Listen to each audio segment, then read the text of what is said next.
So recently I've been going through all my like photo gear and stuff and kind of unpacking and getting everything settled into my new space up here. And I stumbled upon the original kit lens that I got with my XT20, the 16-50 little small plastic XC lens. Then I started to reminisce about this lens this was the first lens I started using on this channel. I thought it'd be a fun little idea for a vlog just to kind of see, how capable this lens is still in 2021. Some friends of mine are actually going to be doing a little fun little short day trip down to Colorado Springs. We currently live in Denver. Just to kind of go to this little breakfast spot, and then we're just going to fly right back. So it's going to be a quick trip, and I thought it'd be a great time to try out this lens and just really see how viable it is in 2021. So let's do it.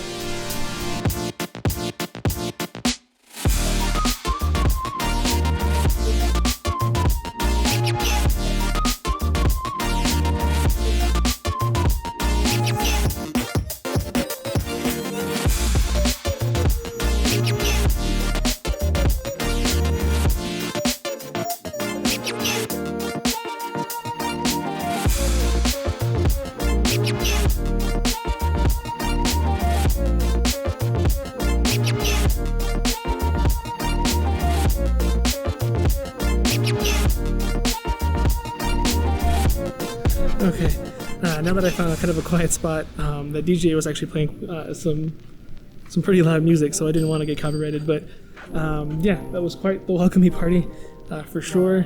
Turns out the flight we flew on was the inaugural flight from Denver to the Springs, and so it was a big deal. First flight connecting these two cities, so they threw a big party, had a DJ and everything, so it was quite the welcoming committee for sure.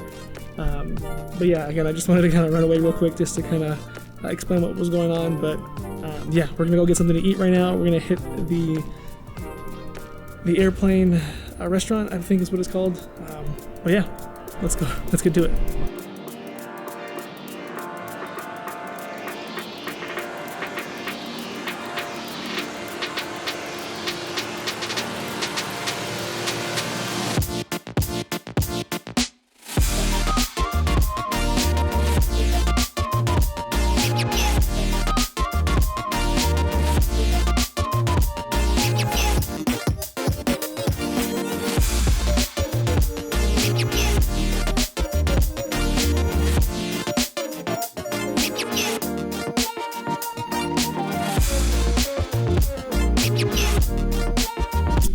So we just got back to the airport. Our flight leaves in like a half hour, but the airplane restaurant was pretty awesome. The food was pretty good. Highly recommend it. And the restaurant itself was pretty cool with like the plane kind of going through like the building, and like actually the wing, the whole left side of the wing was like inside the restaurant. So definitely a cool place. If you're in the Springs, definitely check it out.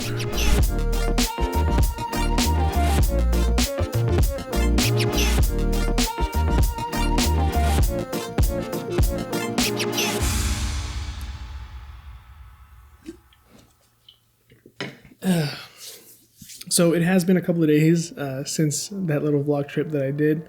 Obviously, I've gotten a haircut and everything, but that has given me some time to actually go through this footage and really compare it to like what I normally vlog with like the 18-55 kit lens. And just based on looking at the footage, there's no, to me at least, there's no real difference between like doing stuff like this with like YouTube and like vlogging and like sit down setups like this. Like there's not that drastic big of a difference when it comes to image quality and like just how sharp things are. Now there's obviously the obvious differences between these two lenses. It is a 2.8 on the wide end on the 18-55, and on the wide end on the 16-50, it's a 3.5. That doesn't necessarily bother me too much when it comes to like vlogging. When you're outside and you're running around, it's not like everything behind you is 100% in focus. It does give you just that little bit of separation. It softens things up behind you just ever so slightly. It's just enough. I think it kind of adds a little bit to the vlog and kind of shows like the context of where you are and just kind of adds to the story, I guess, of your vlog, in my opinion. And if it's up to me, I would much rather take that extra 2mm on that focal length on this lens over that 18-55. Being able to literally just hold it out in my hand just like this without like a Gorilla Pod or anything like that. I think it just gave me that little bit of extra room on the outside because I normally just vlog with my camera in my hand even when I'm using the 18-55. So to me, I would much rather have that 16 millimeters over the 2.8 on the 18-55. Now I am using the lens currently right now for this setup. So when it comes to lighting and kind of setting up the camera for a situation like this, I did have to bump the ISO up just a little bit. So I am opened all the way up on this lens. It is at 3.5 on the f-stop, and I bumped the ISO from 200, what I normally use on the 18-55, to 500 on my XH1. So the ISO is bumped up just a tad bit, so not too big of a bump there. And most likely you're not going to really be able to see too much of a difference in noise. Again, in a situation like this, I am using my Godox VL150 to light this at 15%. That's usually what I always keep it at when I am sitting here at my desk. So to reiterate, this lens isn't really holding me back from being able to make content just like this. So if I'm being completely honest, the idea of vlogging with this kit lens when I found it wasn't necessarily my idea. I got this idea from Becca from The Verge on her personal YouTube channel. She made a video talking about the lens she was using to do her vlogs because people were constantly asking her.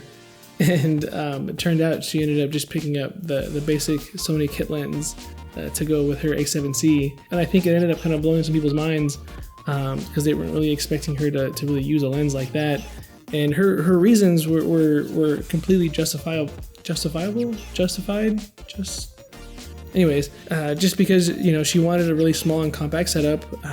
She wanted a zoom lens. I think there was one other reason, but the point is she had her kind of criteria to pick out a lens, and regardless of whether it being a kit lens or not, it doesn't hold her back from, you know, creating these stories and creating these vlogs for her channel. So it just really goes to show that, you know, if you're a great storyteller, you don't need to be walking around with a huge 2.8 lens just to get your point across for your vlogs or for your YouTube videos. Sorry if that's kind of getting a little too like gear doesn't matter. I know there's been some videos of those going around on YouTube right now, but this video was just to kind of prove that this is still, you know, a viable option. Like especially if you're doing stuff like this. And I kind of like the idea of how light and small it is. Like I said, it doesn't necessarily really hold you back. It kind of lets you just be more creative and not really think about the technical aspect, or you have to think about, oh, you know, is my background blurred out? I had a great time, you know, vlogging with this lens. And if you're just trying to start on YouTube and you're looking into the Fuji system, definitely don't hesitate on picking up this lens. If it's the difference between you actually picking up a camera and starting to vlog and starting to make content for your channel, or just getting started in general, don't hesitate on this lens, because I had a blast using it, and I think you guys will too. So, well, that about does it for this one, guys. Again, I just wanted to put a little video together, a little fun vlog using this lens, just to really see, you know, how fun it would be using a small and light little compact lens. And I had a blast using it. So if you guys did enjoy this video, definitely hit that like button. It is much appreciated, and I'll catch you guys in the next one. Later.